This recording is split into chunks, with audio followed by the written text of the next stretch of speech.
Hello, once again, this is Roan Jai. Today, I will teach you on what is all about online marketing. So, online marketing is also called internet marketing or online advertising. So, ano bang ibig sabihin nitong uh, strategy na ginagawa ng ibang mga company? Ito kasi yung form of marketing strategy and advertising na ang ginagamit nila is internet. So, yung maraming mga companies na ngayon ang gumagamit ng internet para i-promote yung products nila at maraming taong makakita sa services or product na ino-offer nila. So, magbibigay ako ng mga examples na ginagamit through online marketing. So, halimbawa dito is social media marketing. So, through mga social media, dito pinopromote ng mga companies or small businesses dito yung mga products nila kasi marami ng tao ang gumagamit ng social media. Ang pinakasikat ngayon is Facebook advertising kasi halos lahat na yata ng tao merong Facebook, so ginagamit ng tao to para makapag-socialize sa mga tao. At ginawa itong advantage ni Facebook para makapag-promote yung mga small business owners tsaka yung mga malalaking companies. Dahil etong Facebook advertising, very effective siya kasi targeted yung mga taong pwede mong pakitaan ng offer mo. So, malalaman mo tong Facebook advertising kapag pinag-aaralan mo to. At ang isa pa is YouTube advertising. Pwede kang gumawa ng sarili mong video about sa products mo or para ma-entertain yung tao or commercials para sa products mo, di ba? Marami na ring taong nanonood through YouTube. Kaya, napapansin mo, di ba, kapag nanonood ka ng video sa YouTube, merong mga lumalabas na ads din na mga video. So, kailangan mong i-skip ads para lang mapanood mo yung pinapanood mo sa YouTube. So, di ba, napakalawak na ng internet marketing.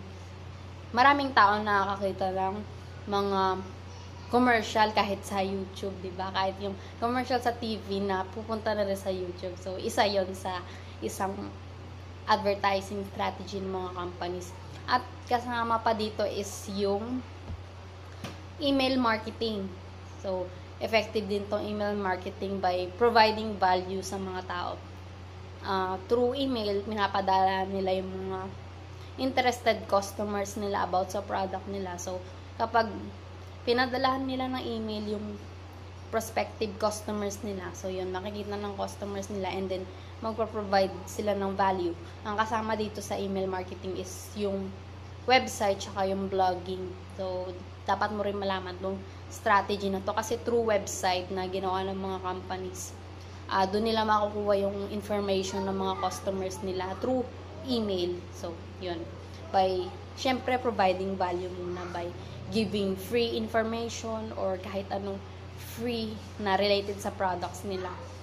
At syempre, ang isa pa na ginagamit nila is search engine optimization sa YouTube naman to. So, kapag nag-research yung mga nag-i-internet sa Google, ayan, yun yung lalabas sa result ng Google kapag na-research nila. And yun yung nasa unahan ng result nung Google.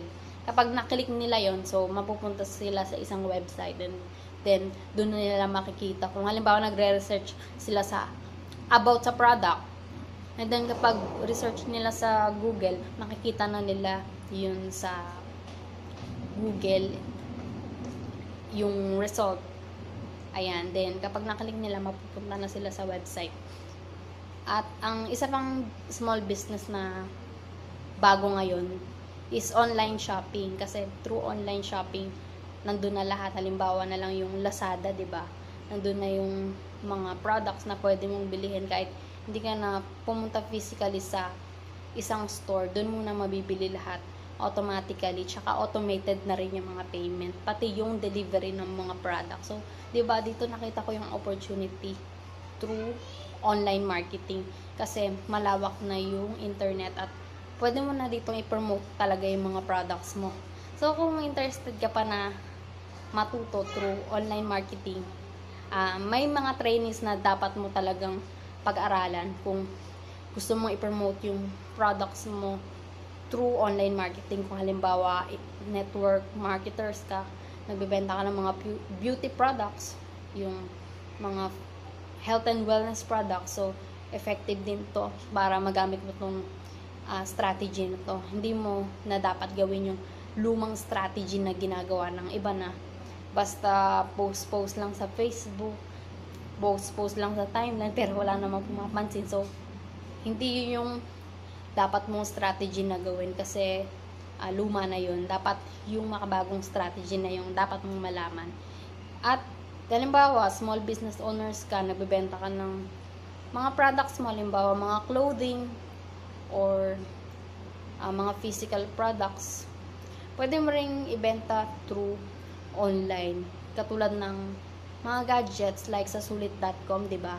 Marami na rin kumikita sa sulit.com kasi yung mga gamit nila na hindi na nila ginagamit, pwede na rin nilang ibenta through online. So, marami na talagang paraan para maibenta mo yung products mo. At syempre, ang pinaka-importante kasi na marami talagang tao yung makakita ng produkto mo para maraming bumili sa'yo. So, kung interested ka pa about sa training at maraming taong makakita ng produkto mo, you have to invest in yourself muna para mas malaman mo yung advertising, online advertising. Okay? Sa baba ng video na to, malalaman mo yung training na pinag-aralan ko na makakatulong din sa business mo. Okay? So, click the link below this video and watch the training now. Okay? And don't forget to visit my website at www.rawanjoy.com, and marami akong sinishare na mga strategy and tips doon about sa business ko at makakatulong din sa business mo. Okay? Again, thank you. I hope na marami kang natutunan sa video na to.